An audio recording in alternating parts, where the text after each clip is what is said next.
Olá, boa tarde. Muito boa tarde. Há muito tempo sem dar as caras, ele reapareceu com força e mais cedo, pois o frio fez a temperatura despencar na madrugada desta quarta-feira em todo o território gaúcho. Em Porto Alegre, a mínima oficial foi de 10 graus centígrados no início desta manhã, mas com uma sensação térmica com vento de 5 graus. Em São José dos Ausentes, os termômetros registraram 1,3 graus. E a previsão é de que esse frio se intensifique na próxima madrugada. Ele chegou e aquela expressão de sempre também. Tá horrível de frio, tá? Mantas, toucas, luvas, tudo saiu do armário. Frio de 1,3 graus em São José dos Ausentes hoje. Em Porto Alegre, 9,5 graus pela manhã. E vai piorar. Uma grande massa de ar seco e frio está sobre o estado. Mas amanhã será o dia mais frio dessa massa polar, porque amanhã a gente terá para Porto Alegre em torno de 4, 5 graus. Está em máxima 12, 13, muito frio à tarde também. E as mínimas poderão ser negativas na Serra Gaúcha. Mas tem gente que não espera a temperatura subir para se exercitar. Para eles, a melhor receita é correr do frio. Como é que é o exercício nesse frio? Tá ótimo. Ótimo, maravilhoso.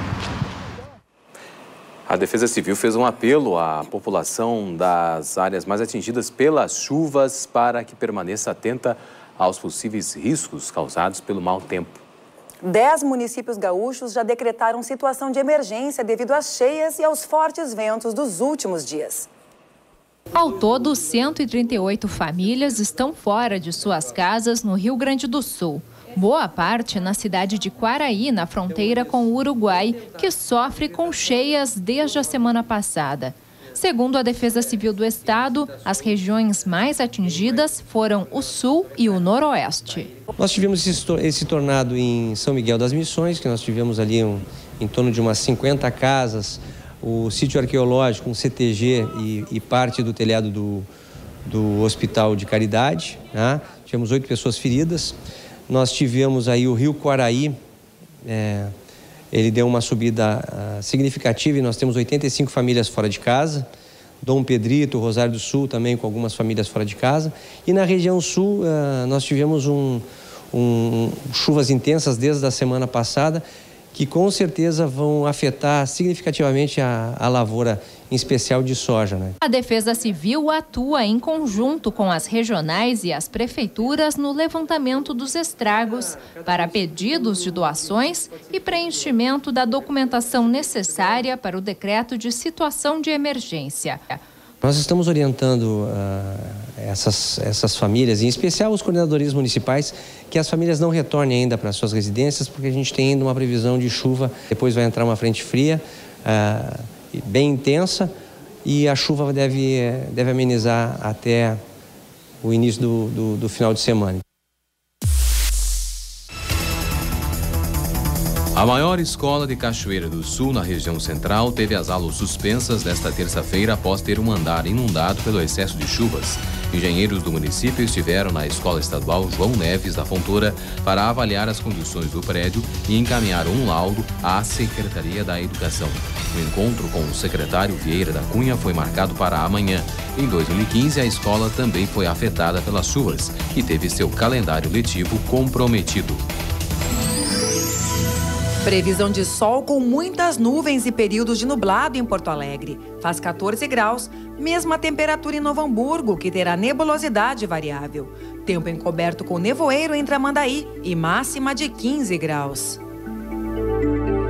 É intensa a procura por vacina contra a gripe nos postos de saúde da capital.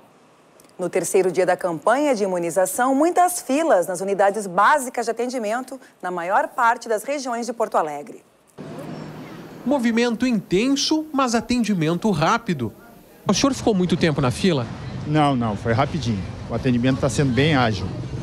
Mesmo assim, a Secretaria Municipal de Saúde quer desafogar a demanda nos postos da região central e tem orientado a população a buscar atendimento nos bairros.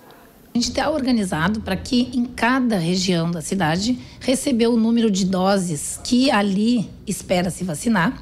E lá as pessoas, elas são em primeiro lugar, elas estão perto da casa, Elas não precisam, muitas vezes, pegar um transporte, né? Que é um aglomerado hoje num dia de frio.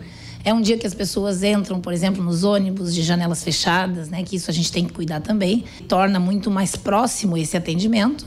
E elas não vão ter a necessidade de ficar longos períodos numa fila. A comunidade do bairro Tristeza entendeu o recado. Desde cedo, a fila neste posto já era grande. Por que a senhora acha importante se vacinar contra a gripe? Para ficar mais segura, mais tranquila, né, em relação a pegar uma gripe forte e as consequências que isso traz, né? Além dos idosos, integram os grupos prioritários crianças entre 6 meses e 5 anos, gestantes e portadores de doenças crônicas.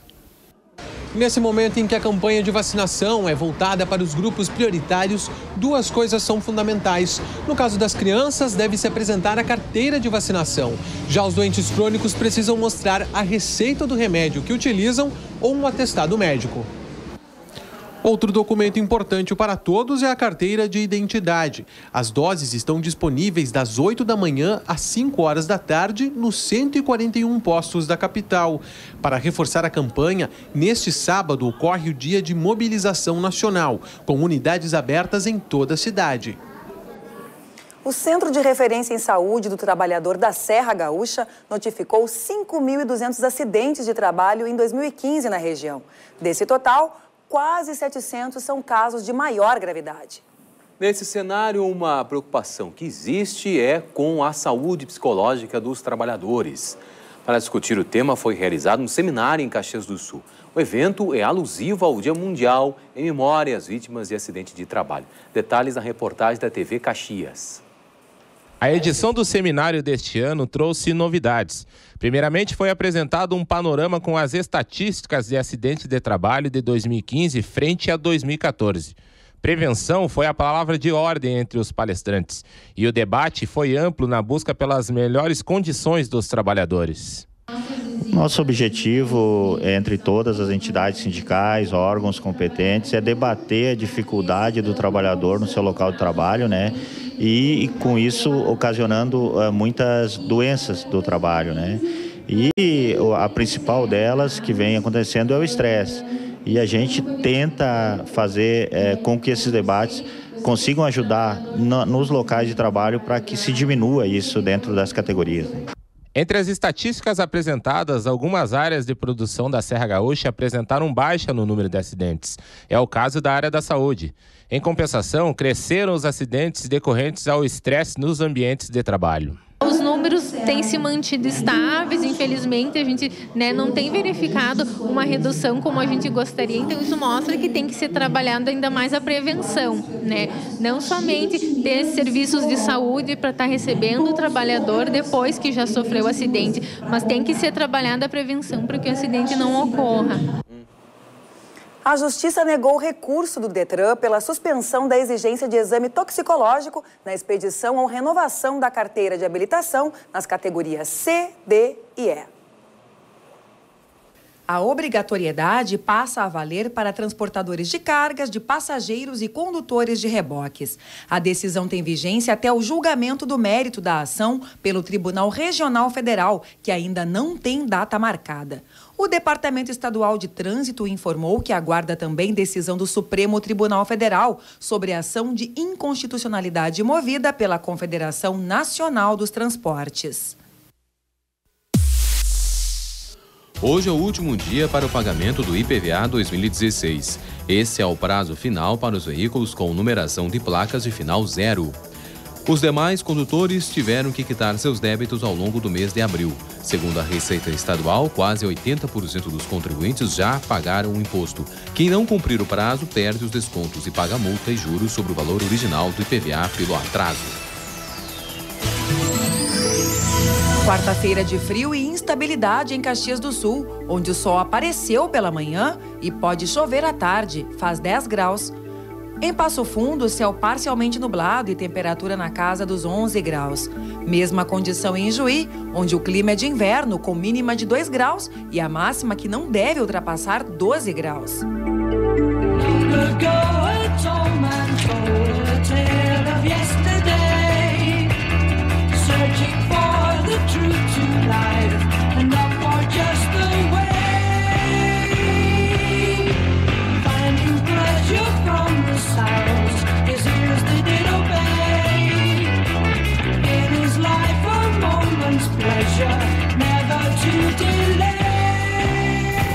Veja daqui a pouco, salários dos trabalhadores de Porto Alegre e região metropolitana reduzem até 20% em um ano.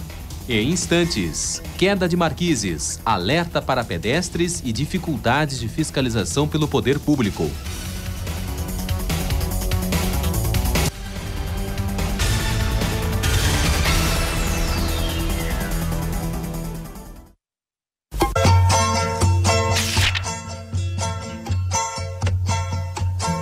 Gracias a la vida que me ha dado tanto, me dio dos luceros que cuando los abro, perfecto distingo lo negro del... Em Uruguaiana, o dia será parcialmente nublado com névoa úmida. Não deve chover, faz 14 graus. Em São Borja, sol com algumas nuvens e máxima de 15 graus. Mesma temperatura em Alegrete, que terá uma quarta-feira com nebulosidade. Uma ação do Ministério Público cumpriu hoje mandados de prisão de 3 agentes penitenciários e 6 detentos. A Operação Pitágoras 2 investiga crimes contra a administração pública no Presídio Estadual de Taquara, no Vale do Paranhana. Segundo a investigação do MP, eram cobrados valores de presos para permanência ou admissão na casa prisional, que estava com a capacidade de receber presos reduzida por causa de uma decisão judicial. O esquema durou até julho de 2014 e, conforme o Ministério Público, pelo menos 26 vítimas foram identificadas. O desemprego em Porto Alegre registrou baixa variação nos primeiros meses de 2016. Já na região metropolitana, o quadro foi um pouco mais negativo. Pelo menos 9.000 pessoas perderam o emprego nos arredores da capital. Os dados são da última pesquisa do DIEESE sobre o assunto. Os números foram apresentados na manhã desta quarta-feira durante um encontro na Fundação de Economia e Estatística. Segundo a pesquisa, entre os meses de janeiro e fevereiro deste ano, os salários apresentaram uma queda de até 2,5%. No acumulado do ano, essa redução chegou a menos 23%. Grande parte disso tem se dado elevando uma certa rotatividade do trabalho, ou seja, aquelas empresas estão demitindo as pessoas com salários maiores e admitindo outros com salários mais baixos. Isso, então, tem levado a uma redução dos salários, bem como a inflação, né? Então, quando a gente olha o rendimento médio real, ele está num patamar bem abaixo dos últimos anos. Já o desemprego se manteve estável na capital. De fevereiro a março, a variação foi de apenas 0,1%, resultando em menos 2.000 pessoas ocupadas. Na região metropolitana, no entanto, o estudo mostrou um salto no número de desempregados. A taxa aumentou de 10% para 11%. O setor mais atingido foi o da construção civil. As pessoas residentes em Porto Alegre, elas têm geralmente mais escolaridade, é uma população que consegue ocupações muito no setor público, né, que está concentrado aqui na capital, diferente das pessoas da região metropolitana, que tem um nível de escolaridade mais baixa e está muito mais diversificada nos outros setores. Um mercado em expansão, mas fora do país. O segmento das pedras preciosas ganha cada vez mais adeptos na Europa e na China e apenas engatinha no Brasil. Para estimular o setor no país e aprimorar os negócios internacionais, começa amanhã a 16ª edição da Exposol, maior feira do segmento na América Latina. E a reportagem da UPF-TV, nossa parceira na região norte do estado, foi até o município de Soledade para saber um pouco mais sobre esse mercado. Uma cidade de 30.000 habitantes. Fica no interior gaúcho, mas é conhecida internacionalmente. Soledade se consolida hoje no mundo dos negócios como centro industrializador de pedras preciosas. Pelo menos 300 empresas situadas no Planalto Médio trabalham nesse ramo. Só em Soledade, mais de 5.000 postos de trabalho estão ligados ao segmento. A maioria das empresas busca matéria-prima na região, no Salto do Jacuí, em Ametista do Sul, em Minas Gerais e na Bahia, além do Uruguai e da África. As pedras mais comuns são ágata, ametista, cristais brancos e quartzo rosa. Depois que a matéria-prima chega, as empresas transformam essas pedras em artigos esotéricos e religiosos, joias e bijuterias, decorativos e artesanato, entre outros itens. A crise econômica brasileira não afetou em nada o mercado das pedras preciosas aqui em Soledade e região. Isso porque 95% das vendas são destinadas à exportação. Os maiores compradores são China e Estados Unidos. Mas Soledade também já ficou conhecida por receber gente de todo mundo que vem para cá em busca de peças únicas. Todo dia aqui na empresa temos gente tem chinês, tem americanos, tem alemães, tem italianos, né? Isso para nós já é rotina, é normal. Nosso mercado interno é realmente muito pequeno, a gente nem visa mercado interno. Mesmo com os bons números, a crise chinesa chegou a impactar nas vendas. Mas aos poucos, países da Europa foram preenchendo esse espaço. Existe uma realidade de 2014, existe uma realidade de 2015 e a realidade de hoje. Em 2014 o mercado foi, digamos assim, 60% chinês. 2015 foi mais ou menos, eu acho que o mercado chinês caiu para 40%. E daí, mas manteve a mesma quantidade de venda para americano e para alemão, italiano, mercado europeu. 2016 ainda está sendo difícil, o mercado chinês principalmente está comprando menos, né? Mas a perspectiva para o final desse ano, para início do ano que vem, é melhor. Para estimular os brasileiros a entrarem de vez no mercado das pedras e para ampliar os negócios fora do país, vem aí mais uma Exposol. De 28 de abril a 1º de maio, o Parque de Eventos Centenário Rui Ortiz recebe a 16ª edição da feira. E uma coisa, Soledade já pode garantir: pedra preciosa não vai faltar.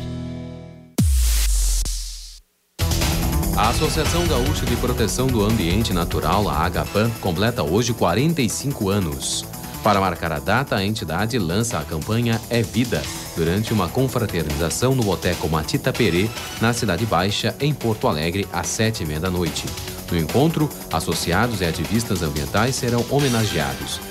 As atividades prosseguem no sábado, dia 30, às 10 da manhã, na Feira de Agricultores Ecológicos, no bairro Bonfim, na capital. A AGAPAN foi a primeira entidade ambiental do Brasil e teve entre os fundadores José Lutzenberger. Se destacou pela ativa participação no processo de tombamento da Mata Atlântica no Rio Grande do Sul. A Prefeitura de Porto Alegre aponta dificuldades para cumprir legislação que rege a manutenção de marquises na capital. Esta semana, em São Leopoldo, um acidente provocou a morte de uma pessoa e deixou outra ferida.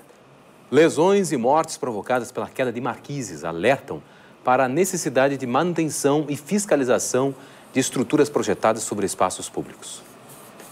9 pessoas morreram e outras 10 ficaram feridas na queda de uma marquise onde funcionava uma loja no centro da cidade. O ano era 1988. Depois da tragédia, uma lei municipal começou a vigorar em Porto Alegre, determinando que proprietários de prédios apresentem a cada 3 anos um laudo comprovando a segurança de sacadas e marquises. Quem não apresentar o documento está sujeito a multa de R$ 1.800. Mesmo assim, a prefeitura responsável pela fiscalização afirma que enfrenta dificuldades para fazer cumprir a lei. No ano passado, a Secretaria Municipal de Urbanismo lançou um edital de notificação para que os proprietários de imóveis entreguem um laudo de estabilidade estrutural dentro do prazo estipulado. A fiscalização foi reforçada. Dos 405 imóveis vistoriados no centro da capital, 315 receberam multa. A gente pensa em retomar em outros bairros também essa ação para continuar, que as pessoas continuem fazendo seus laudos e mantendo essas marquises em condições. Precisa ser feito um acompanhamento para evitar sobrecarga, infiltrações, que são problemas que podem dar enfraquecimento, né, na estrutura. Então, esse laudo é justamente para isso. Eles apresentam nesse laudo as condições da marquise, né, e de 3 em 3 anos eles renovam esse laudo. O shopping em Iguatemi, na zona norte de Porto Alegre, ampliou as instalações, realizando hoje sua inauguração. Além de aumentar o número de lojas, que são aproximadamente 100, passam a ser oferecidos novos acessos e mais de 1.000 vagas de estacionamento. Presente em Porto Alegre desde 1983, o Centro de Compras vai promover durante todo o ano feiras, exposições de arte e eventos de gastronomia.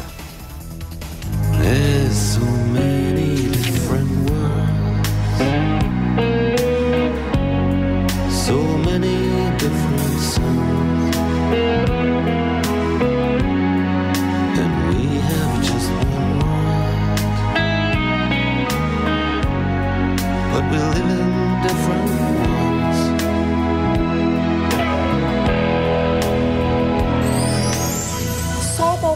nuvens em Santa Cruz do Sul. Não deve chover, máxima de 13 graus. Em Santa Maria, céu parcialmente nublado com névoa úmida e termômetros registrando 14 graus.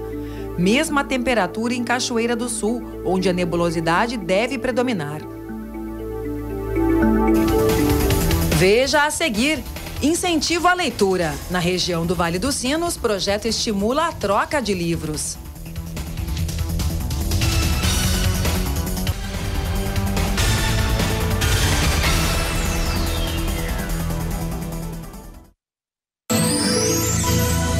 Frio, nebulosidade e pequena chance de chuva em Bagé, onde a mínima foi de 5 graus e a máxima não ultrapassa os 11 graus. Em Pelotas, sol com muitas nuvens e risco de chover a qualquer hora. Faz 15 graus. Mesma condição na cidade de Rio Grande e temperatura na casa dos 14 graus. O assunto agora é cinema. Uma psiquiatra brasileira renomada, aluna do famoso Jung, que se posicionou contra a lobotomia e o eletrochoque em plenos anos 50, ou melhor, em plenos anos 40 e 50. Essa foi a Anísia da Silveira, uma lagoana que teve sua vida profissional retratada em um filme cuja protagonista é Glória Pires. E quem nos fala mais desse longa é a jornalista da FM Cultura, Fernanda Bastos. Tudo bem, Fernanda? Tudo bem. Boa tarde para todos. Pois é, esse filme está chegando aos cinemas e, né, a gente sempre fala sobre a dificuldade do filme brasileiro aí de permanecer, mas esse, né, graças principalmente à Glória Pires, né, que sempre chama muito público, tá tendo sucesso e é um filme, assim, muito importante, porque resgata justamente a história dessa mulher tão forte, né, que naquele momento ainda de muito machismo, enfrentou os especialistas e disse que o tratamento naquele momento que se dava às pessoas com doenças mentais era equivocado. Isso explica-se muito também pela própria trajetória da Anísia, que acabou sendo presa durante o Estado Novo, né, a ditadura do Getúlio Vargas, porque estudava o marxismo, né? Então ela mesma foi submetida a métodos de tortura e ela viu o quão próximos naquele momento eram os métodos de tortura aos métodos que eram utilizados para tratar esses doentes mentais. Então era o quê? Isolamento, né, o eletrochoque, lobotomia, e ela enfrentou os especialistas daquele momento para dizer que aquilo não era certo. E ela foi buscar na arte, né, o verdadeiro tratamento, a verdadeira terapia para aqueles doentes foi a arte que ela encontrou e a atenção, o carinho. Então, mudando totalmente, enfrentando, né, aquilo que se achava que era o correto e o melhor para aqueles pacientes, ela teve que enfrentar muitas resistências. Foi sempre uma mulher, né, apesar de ter aparência frágil, isso no filme até não parece tanto, mas quem buscar imagens dela, era uma mulher que tinha uma aparência muito frágil, mas uma grande força, né, e foi muito desacreditada, mas depois os resultados aí se tornaram mundialmente conhecidos. Então, é um filme que traz a Glória Pires, então, interpretando a Anísia da Silveira, e que traz também outros atores em atuações muito especiais, aí tem o Fabrício Boliveira, o Flávio Balac, a Simone Maser, desculpa, eu me esqueci, mas tá muito bem nesse filme. Então, vale muito conferir aí nos cinemas, né? Correr como sempre, porque o filme brasileiro sempre tem o risco aí de sair rápido das telas, mas tá aí Anísia da Silveira, O Coração da Loucura, para todo mundo conferir, fica a dica. E a outra, como sempre, é sintonizar a 107.7 e ficar com muita música boa aqui na FM Cultura.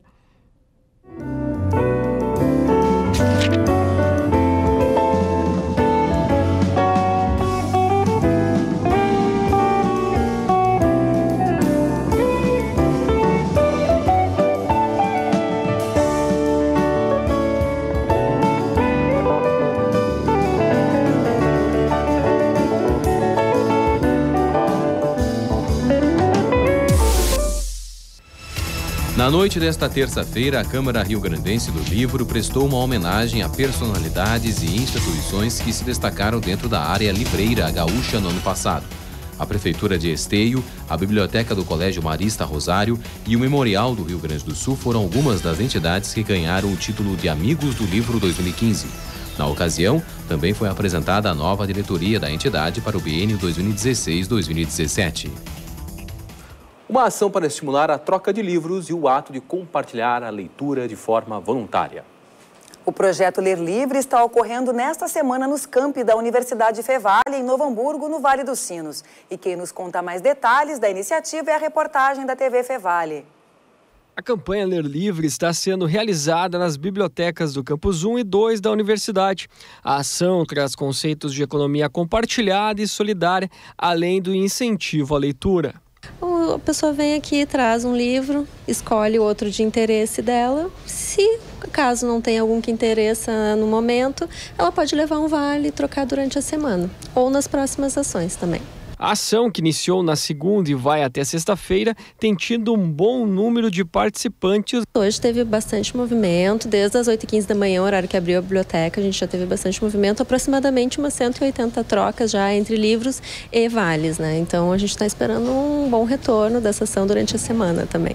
Franciele é uma das participantes deste troca-troca de livros, que aproveitou a campanha para diversificar a leitura. Eu acho que é uma ótima iniciativa da universidade em procurar proporcionar esse tipo de ação, até porque a maioria das pessoas tem livros em casa que já leu e eles ficam lá, né? Tu não faz mais nada com eles a princípio, então tu poder trocar até para conhecer novos autores, de repente, que tu nunca tinha se instigado a procurar, eu acho que é uma ótima oportunidade, como eu fiz, né? Que foi pegar autores que eu desconheço para, né, poder experimentar. Mas atenção, nem todos os livros serão aceitos. São livros de literatura, né, literatura em geral, né, de lazer, né, romances, os livros mais atuais também, livros de cunho religiosos, os didáticos, né, também não são aceitos, né, e tem que estar em bom estado também, né, o livro não pode estar riscado, rasurado, rasgado.